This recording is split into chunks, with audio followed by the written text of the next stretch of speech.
Now, the reason they knew this was because the radium dial painters in the 1920s had already experienced bone cancers and blood diseases.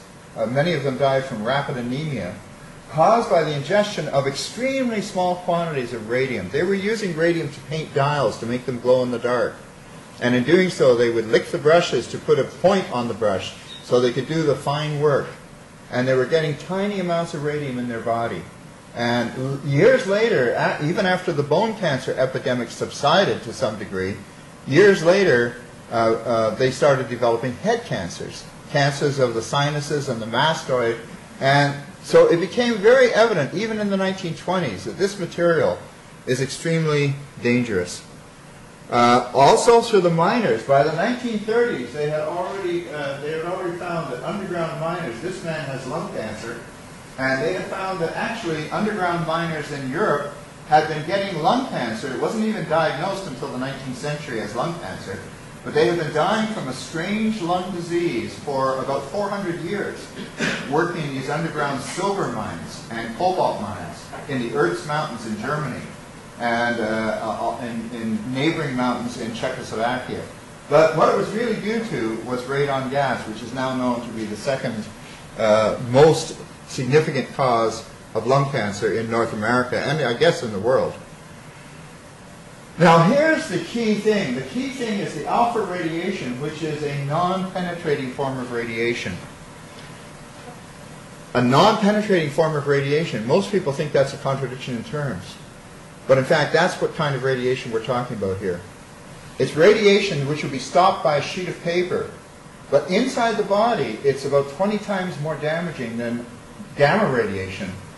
The more penetrating forms of radiation are less harmful than the alpha radiation per unit of energy. This is about 20 times more harmful. What you're seeing there, those spikes are actually the tracks of alpha particles which are being given off over a 48-hour period from an invisibly small particle of plutonium.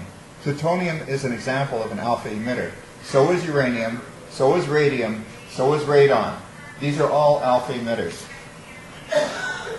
Now, I'd like to, I have to finish up in 5 minutes? Huh?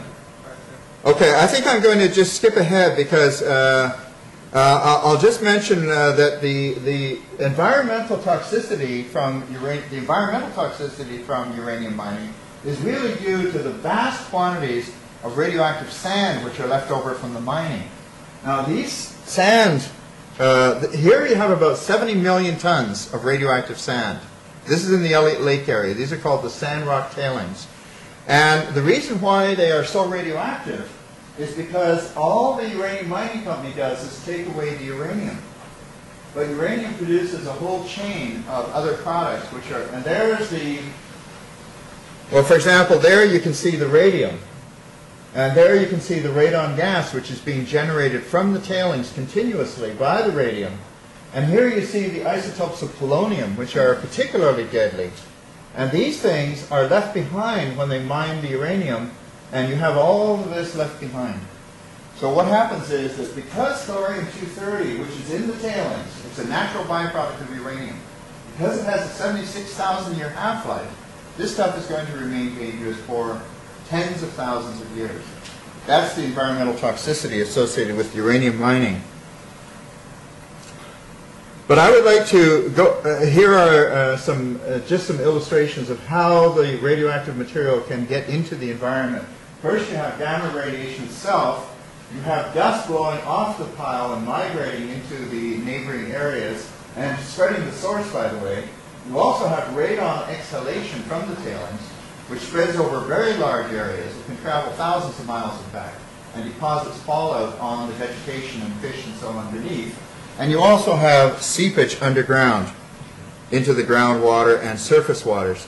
So these tailings piles remain an environmental hazard for many, many thousands of years. But I'm not going to have time to talk about some of these topics I wanted to talk about. I'd like to push ahead to what I think is one of the most important topics, and that is the 3 R's. Reprocessing, recycling, and renaissance. Right now we're hearing a lot of talk about a nuclear renaissance worldwide.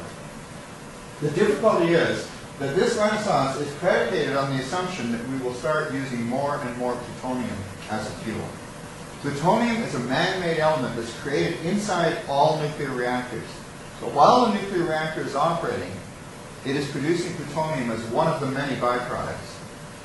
That plutonium can be used as fuel for nuclear reactors, but it's also the principal ingredient in nuclear warheads. That's the principal explosive material in nuclear warheads.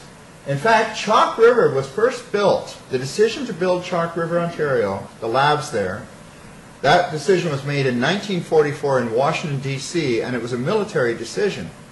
If you go there, there's a plaque at the visitor center, and this plaque says that the first nuclear chain reaction was initiated in Canada on September 5th, 1945. That's 1 month after the bombing of Hiroshima. It was already under construction, obviously.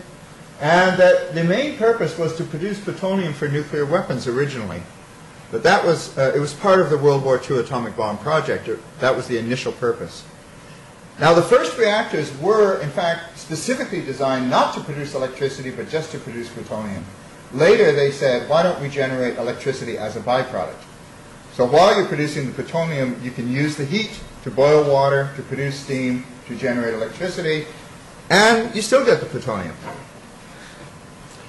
Now, this is a Nagasaki bomb, which used plutonium. That's Fat Man.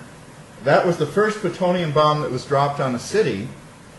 And that is how much plutonium was inside that bomb. It's about 6 kilograms of plutonium, about the size of a small grapefruit.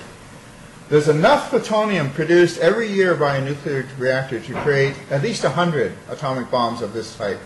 And this builds up year after year after year because the plutonium has a half-life of 24,000 years.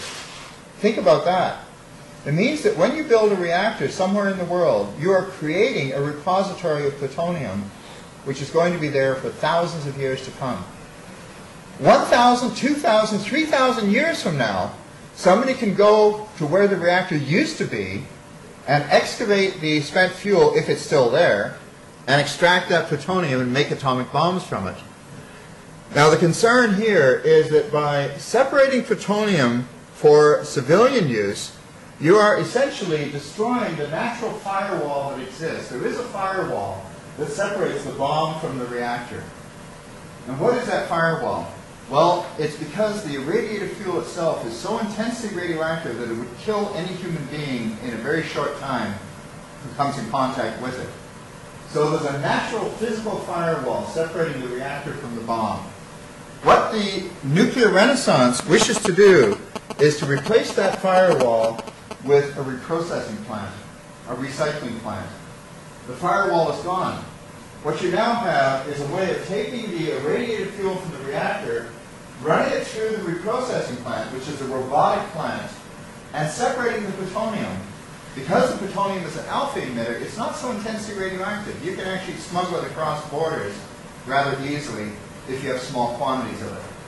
It does not give off telltale penetrating radiation in significant amounts. So the result is that you can now recycle this fuel and extend the life of the nuclear reactors. The problem is, you can just as easily recycle it out the back door as you can out the front door if you have availability of this material. So this is a real threat, in my view, to the abolition of nuclear weapons. If you want a world where the abolition of nuclear weapons is possible and sustainable for the long term, you can't allow this technology to become widespread. Because just as Iran is now building an uranium enrichment plant, which is a very slow process for producing weapons-grade material, this is much faster. This would give you access to weapons-usable nuclear materials in very short time.